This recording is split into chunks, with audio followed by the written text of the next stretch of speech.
कुछ laptop brands बहुत ज़्यादा रिलायबल होते हैं, इनकी आफ्टर सेल सपोर्ट बहुत अच्छी होती है, इनकी ब्रांड वैल्यू इतनी ज़्यादा होती है कि अपने ब्रांड के नाम से बिकते हैं। वहीं कुछ लैपटॉप ब्रांड ऐसे होते हैं जिनकी आफ्टर सेल सपोर्ट इतनी अच्छी नहीं होती है, रिलायबिलिटी इतनी अच्छी नहीं होती है, आफ्टर मार्केट पार्ट आसानी से नहीं मिलते हैं एंड एट द एंड ये लैपटॉप रिपेयर नहीं हो पाते, आपका पैसा भी वेस्ट हो जाता है। तो मार्केट में जितने भी लैपटॉप ब्रांड्स हैं इनको हम दो कैटेगरी में डिवाइड करते हैं। एक ऐसे ब्रांड जो कि बहुत ज़्यादा लोग जानते हैं जिनके बारे में और मेन स्ट्रीम लैपटॉप ब्रांड हैं, काफ़ी पुराने हैं।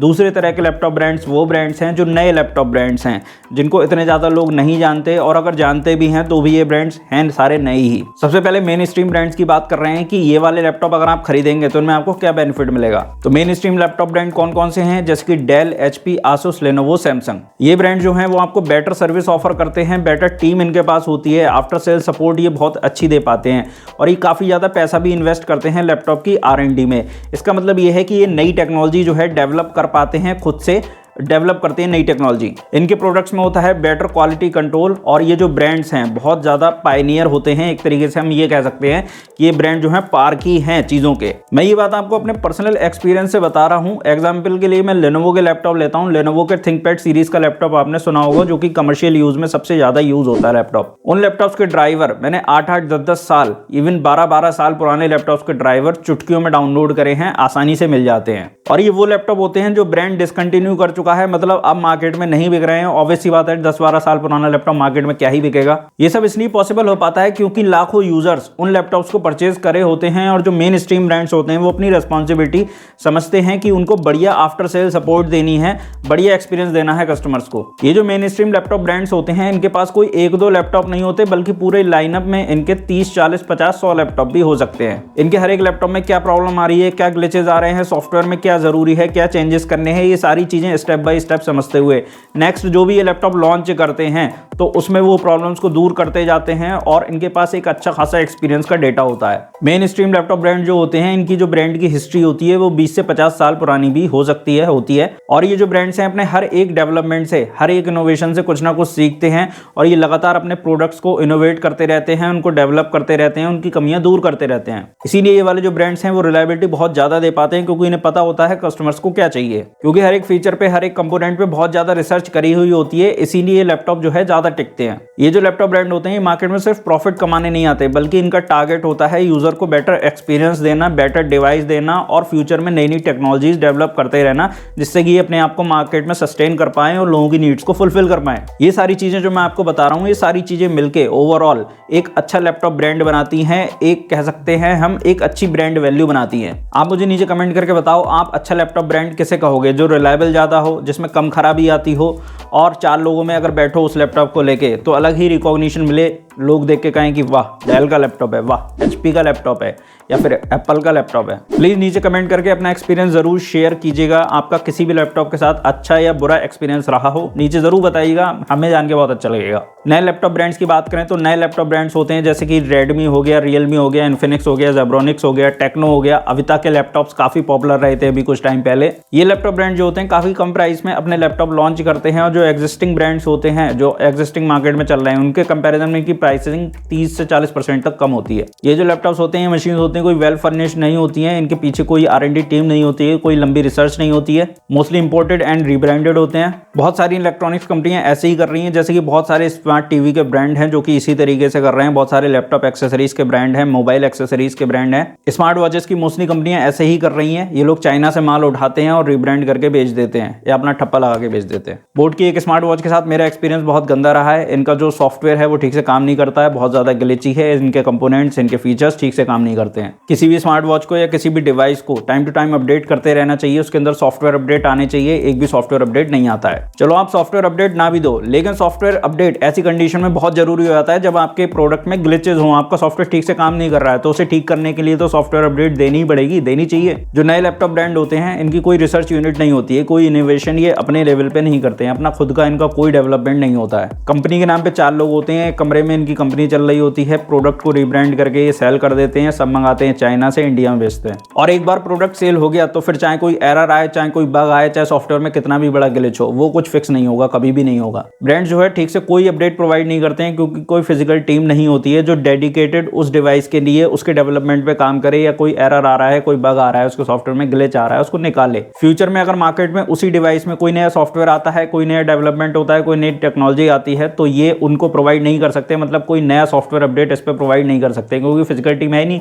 इवन आफ्टर सेल सपोर्ट भी इन ब्रांड्स की इतनी अच्छी नहीं है। कुछ ऐसे ब्रांड्स पहले भी रह चुके हैं। मैं बात कर रहा हूँ सोनी वायो की। सोनी वायो शायद आपको याद होगा, ये एक ऐसा लैपटॉप ब्रांड था जो काफ़ी महंगे प्राइस में अपने लैपटॉप बेचा करता था, दिखने में काफ़ी प्रीमियम होता था। और ये जो अगर किसी ब्रांड में कोई भी लैपटॉप i3 मिल जा रहा है आपका 30,000 में, तो ये लोग जो है उस लैपटॉप का प्राइस 40,000, 45,000, 50,000 रखा करते थे। आज ये ब्रांड कहीं पर भी नहीं है, मार्केट में इसकी कोई जगह नहीं है। पूरी सर्विस सपोर्ट मार्केट से समेट नहीं गई है, मार्केट में उनके पार्ट्स कहीं नहीं मिलते हैं। थर्ड पार्टी कंपनीज भी ऐसे लैपटॉप्स के लिए पार्ट नहीं बनाती हैं जो मार्केट में बहुत ज़्यादा ना बिका हो, क्योंकि पार्ट सबसे ज़्यादा उन लैपटॉप्स के बनाए जाते हैं जो मार्केट में सबसे ज़्यादा बिकते हैं, क्योंकि सबसे ज़्यादा जो लैपटॉप बिकेंगे सबसे ज़्यादा वही खराब होंगे और सबसे ज़्यादा रिपेयरिंग की जरूरत उन्हीं को पड़ेगी। तो इन ब्रांड्स के लैपटॉप अगर वारंटी के बाद एक बार खराब हो जाते हैं तो ये आपको फेंकने पड़ेंगे, क्योंकि मार्केट में रिपेयर नहीं हो पाएंगे। पार्ट्स में बैटरी भी शामिल होती है, जो कि मोस्टली 2 साल ही चलती है, तो 2 साल के बाद आपको बैटरी के रिप्लेसमेंट की ज़रूरत पड़ जाती है।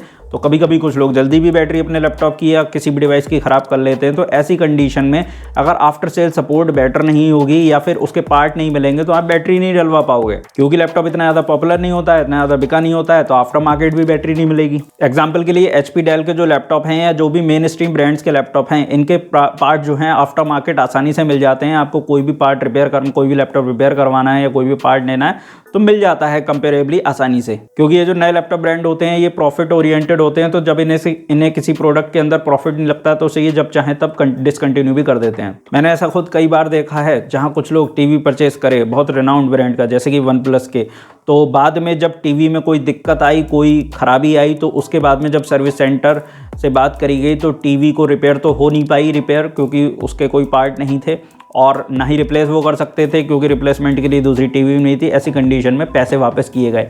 लेकिन अगर वारंटी के बाद में ये टीवी ख़राब हुई होती, जिन लोगों की भी ये टीवियाँ हैं, तो ऐसी कंडीशन में इनके पैसे तो भूल ही जाओ कि मिलते वारंटी के बाद, और ये आफ्टर मार्केट उसे रिपेयर भी नहीं करा पाते क्योंकि पार्टी नहीं मिलते। अब आप मुझे नीचे ज़रा कमेंट करके बताओ, क्या आप कोई भी इलेक्ट्रॉनिक प्रोडक्ट सिर्फ तब तक यूज़ करने के लिए खरीदते हो जब तक उसकी वारंटी रहे? वारंटी के बाद जैसे ही वारंटी निकले, आपका लैपटॉप या कोई भी प्रोडक्ट आपने खरीदा है वो ख़राब हो जाए, रिपेयर ना हो, कोई फ़र्क नहीं पड़ता आपको? क्या ऐसा है? जाहिर सी बात है कि हम कोई भी लैपटॉप या कोई भी स्मार्टफोन या कोई भी चीज़ हम खरीदते हैं तो वो ऐसे खरीदते हैं कि भैया वारंटी तो चलो निकल रही है कोई बात नहीं, लेकिन उसके बाद भी प्रोडक्ट टिकना चाहिए, या फिर अगर कोई खराबी आती है तो हम कम से कम सर्विस सेंटर ले जाकर उसे ठीक करा सकें। हर कोई बंदा हर 1 साल में या 2 साल में नया लैपटॉप परचेस नहीं कर सकता। बहुत ज़्यादा महंगी डिवाइसेज होती हैं, लोग 5-5, 6-6 साल या 10-10 साल तक भी चलाना चाहते हैं। मैं आपको कलेक्ट किए गए कुछ रिव्यू दिखाता हूँ, देखिए आप जरा। सुजय शर्मा ने रियलमी का लैपटॉप खरीदा, पहले हिंज टूटा लैपटॉप का, उसकी वजह से फिर डिस्प्ले में क्रैक आ गया। लोकल मार्केट में रिपेयरिंग के लिए ट्राई किया, नहीं हो पाया रिपेयर क्योंकि स्क्रीन मिल ही नहीं रही थी इस लैपटॉप की। सर्विस सेंटर वालों ने भी हेल्प नहीं करी इनकी, और ये बहुत अफसोस कर रहे हैं कि इस लैपटॉप को परचेज इन्होंने किया। नेक्स्ट कमेंट आप देखिए, इन्होंने रियलमी का रोबोटिक वैक्यूम क्लीनर खरीदा, रियलमी टीवी भी खरीदा था और रियलमी स्मार्ट स्टिक भी परचेज करी थी इन्होंने। फिर कुछ टाइम के बाद में वैक्यूम क्लीनर प्रॉब्लम करने लगा, सर्विस सेंटर लेकर गए, 2 महीने सर्विस वालों ने जो है वेट कराया इनको, उसके बाद बोल दिया पार्ट अवेलेबल नहीं है। बाद में वेबसाइट से इन्होंने डिवाइस को आउट ऑफ स्टॉक कर दिया। टीवी में अभी तक इनको कोई प्रॉब्लम नहीं आई है लकीली, लेकिन जो स्मार्ट स्टिक इन्होंने परचेज करी थी, वो स्मार्ट स्टिक जो है एंड्रॉयड वाली जो थी, वो ठीक से काम नहीं कर रही है। उसमें इनका कहना है कि इनका पैसा वेस्ट हो गया, कोई सॉफ्टवेयर अपडेट भी उसमें नहीं मिली, जो बात मैं आपको बता रहा था कि सॉफ्टवेयर अपडेट नहीं मिलती है अगर कोई प्रोडक्ट बहुत पॉपुलर नहीं है। तो स्टिक में बहुत ज़्यादा ग्लिच आ रहे थे, तो उसके सॉफ्टवेयर अपडेट करने के लिए कुछ तो इनको करना चाहिए था, जो कि नहीं किया गया। तो आप खुद देख लीजिए, एग्जाम्पल आपके सामने है, जो भी मैं बात आपको बता रहा हूँ। नेक्स्ट वाले कमेंट में ये भाई साहब कह रहे हैं कि रियलमी ने इनका ट्रस्ट तोड़ दिया है, क्योंकि सबसे पहले टैबलेट इन्होंने परचेस करा था जो रियलमी का लॉन्च हुआ था। एंड्रॉयड 12 की अपडेट रियलमी ने इनको प्रोवाइड नहीं करी, जो कि ऑफिशियली स्टेटमेंट में बोला गया था इनके अकॉर्डिंग। मैं नहीं बोल रहा हूँ, ऑफिशियली कंफर्म करने के बाद भी अपडेट ना देना खराब सा लगता है। कह रहे हैं ये कि इनके पास रियलमी फ़ोन भी है, यूज़ करते हैं ये, लेकिन नेक्स्ट टाइम ये रियलमी का परचेज नहीं करेंगे, कुछ और ब्रांड परचेज करेंगे। ये वाला भी कमेंट पढ़ो आप। इनके भाई ने रियलमी का लैपटॉप परचेस करा था, 1.5 साल बाद उसमें दिक्कत आ गई। कोई लोकल सर्विस सेंटर, मतलब कोई भी लोकल बंदा मार्केट वाला उस लैपटॉप को रिपेयर नहीं कर पा रहा था क्योंकि पार्टी नहीं मिल रहे थे। फिर उन्होंने सर्विस सेंटर पे भी दिखाया, 2 हफ्ते उन लोगों ने इस लैपटॉप को रखा और उसके बाद मना कर दिया कि हम इसे सर्विस नहीं कर पाएंगे। तो ये भी कहना चाह रहे हैं कि 50,000 रुपये इन्होंने इस लैपटॉप पे स्पेंड करे। अब एक और अच्छा लैपटॉप इनको चाहिए तो 60-70 हज़ार रुपये और डालने पड़ेंगे। तो मतलब इनका एक जो 50,000 का इन्वेस्टमेंट था वो खाली 1.5 साल चला और ये बहुत परेशान है उस लैपटॉप से। वहीं ये किसी मेन स्ट्रीम ब्रांड का लैपटॉप होता तो इसका मदरबोर्ड मार्केट में आराम से मिल जाता। ये जो रिव्यू आप देख रहे हैं ये है इन्फिनिक्स लैपटॉप के बारे में। इनके लैपटॉप एक ही साल में 3-4 बार हिंज टूट गया उसका और आईसी ब्लास्ट हो गई एंड कीबोर्ड पर कुछ कीज ऑटोमेटिकली प्रेस हुए जा रही थी इनके लैपटॉप में। नेक्स्ट जो रिव्यू है ये भी इन्फिनिक्स लैपटॉप के बारे में है। इनको कस्टमर सर्विस से शिकायत है इन्फिनिक्स की, तो विंडोज़ जैसी दिक्कत के लिए सर्विस सेंटर ने 15 दिन खर्च कर दिए, लगा दिए, कोई इन्फॉर्मेशन इनको ठीक से कन्वे नहीं करी। तो इनके अकॉर्डिंग इनके पास ये अकेला ही लैपटॉप था और उस टाइम ये जॉब वगैरह के लिए अप्लाई कर रहे थे, तो इनकी जॉब अपॉर्चुनिटीज़ इनके हाथ से छिन गई उस टाइम पीरियड की जब इनके पास लैपटॉप नहीं रहा। छोटी छोटी सी दिक्कतें, विंडोज़ को रीसेट करने की बात थी या विंडोज़ दोबारा से दूसरी डालने की बात थी, इसके लिए 15 दिन लगा दिए गए। हमारे चैनल पे इसके बारे में वीडियो पहले से है, आप फ्री ऑफ कॉस्ट बिना कोई पैसा खर्च करे विंडोज़ 11 को कैसे इंस्टॉल करना है, कैसे प्रोफेशनल तरीके से ड्राइवर्स को अपडेट करना होता है, सब आप सीख सकते हैं, कोई पैसा नहीं लगेगा आपका और 15 दिन भी खराब नहीं होंगे। ये जो रिव्यू है ये जेब्रॉनिक्स के लैपटॉप के बारे में है। इनको भी जेब्रॉनिक्स के लैपटॉप में कुछ दिक्कत आई और वो माइक से रिलेटेड दिक्कत थी, तो माइक इनका ठीक से ये यूज़ नहीं कर पा रहे हैं। लैपटॉप के जो इंटरनल 2 एरे माइक है, सिंगल माइक होता है लैपटॉप्स के अंदर, वो ये यूज़ नहीं कर पा रहे हैं। माइक को यूज़ करने के लिए से हेडफोन लगाना पड़ता है। भाई ये क्या बात हुई, मतलब छोटे छोटे कंपोनेंट भी ठीक से काम करके नहीं दे रहे हैं, तो बड़ी चीज़ें तो क्या ही काम करेंगी। नेक्स्ट वाला भी रिव्यू जेब्रॉनिक्स के बारे में ये है। इनको लैपटॉप में कुछ स्पीड की दिक्कत आ रही है, वो फिक्स नहीं हो रही है। मैं ये बात भी बहुत अच्छे से जानता हूँ कि ये जो लोग हैं ये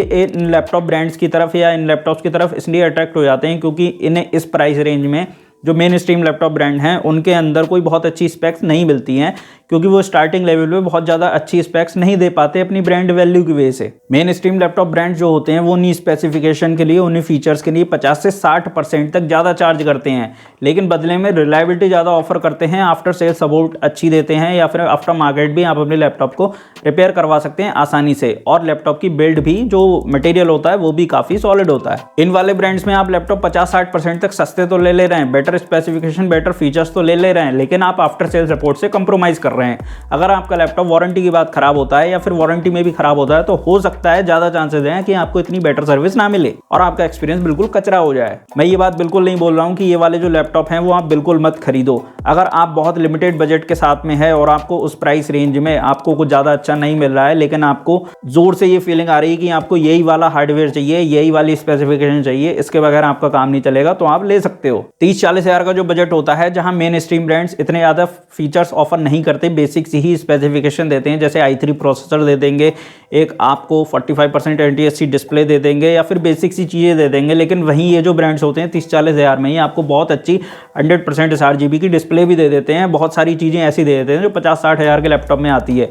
इसकी वजह से लोग इन लैपटॉप्स को परचेस करते हैं दबा के। देखिए आसानी से समझने का मैं आपको एक फॉर्मूला बता रहा हूँ। अगर आपको ये वाले लैपटॉप परचेस करने हैं, मतलब ये जो नए वाले ब्रांड्स हैं इनके लैपटॉप परचेस करने हैं, और आप मन में ये सोच रहे हैं कि भाई साहब अगर 2 साल में या 3 साल में हमारा लैपटॉप ख़राब हो जाता है, हमें कोई दिक्कत नहीं है, किसी तरह की कोई समस्या नहीं आएगी, हम दूसरी मशीन ले लेंगे क्योंकि हमने ऑलरेडी सस्ते में मशीन परचेज़ करी है, तो आप ले सकते हैं। ये पूरी तरह से आपकी मर्जी है, क्योंकि स्मार्टफोन में भी ज़्यादातर में ऐसा ही होता है कि हम जो है 20-30 हज़ार के स्मार्टफोन लेते हैं, 1-2 साल चलाते हैं, उसके बाद यूज़ कैसे करेंगे, उन्हें बेच देते हैं कम रेट में किसी को। बीइंग अ रिस्पॉन्सिबल यूट्यूबर मैं आपको ये सारी बातें इसलिए बता रहा हूँ क्योंकि आपको ये सारी बातें बताना मैं अपनी रिस्पॉन्सिबिलिटी समझता हूँ। मेरे ख्याल से आई होप आपको क्लैरिटी मिली होगी, आपको समझ में आ गया होगा कि भाई कौन से वाले ब्रांड्स के साथ में लैपटॉप लेने चाहिए, कौन से ब्रांड्स के साथ में नहीं लेने चाहिए, क्योंकि मुझसे ये बहुत सारे सवाल आते हैं समय समय पे कि भाई लोग पूछते हैं ये वाला लैपटॉप लॉन्च हो गया, ये बता दो, लें ना लें, तरह तरह की बातें होती हैं। आई होप अब आपको क्लैरिटी काफ़ी हद तक मिल गई होगी। हम ऐसा ही शानदार लैपटॉप का कंटेंट बनाते हैं, हम लैपटॉप्स के रिव्यू लाते हैं। अगर आपको लैपटॉप के जेन्युइन रिव्यूज़ देखना पसंद है, आप देखना चाहते हैं, कोई लैपटॉप प्लान करना चाहते हैं, या फिर पर्सनल कंप्यूटर से जुड़ी टेक्नोलॉजी से आपको बहुत ज़्यादा इंटरेस्ट है, आपको देखना पसंद है, तो हमारे चैनल को सब्सक्राइब करके रखिए, बेल आइकन को प्रेस करिए और इस वीडियो को शेयर कीजिए अपने हर उस फ्रेंड के साथ में जो कोई नया लैपटॉप प्लान कर रहा है, उसको आसानी पड़ेगी। हो सके तो आप इस वीडियो को ज़्यादा से ज़्यादा शेयर करिए। मैं मिलता हूँ आपसे अपने नेक्स्ट वीडियो में बढ़िया टॉपिक के साथ, तब तक के लिए नमस्कार, जय हिंद।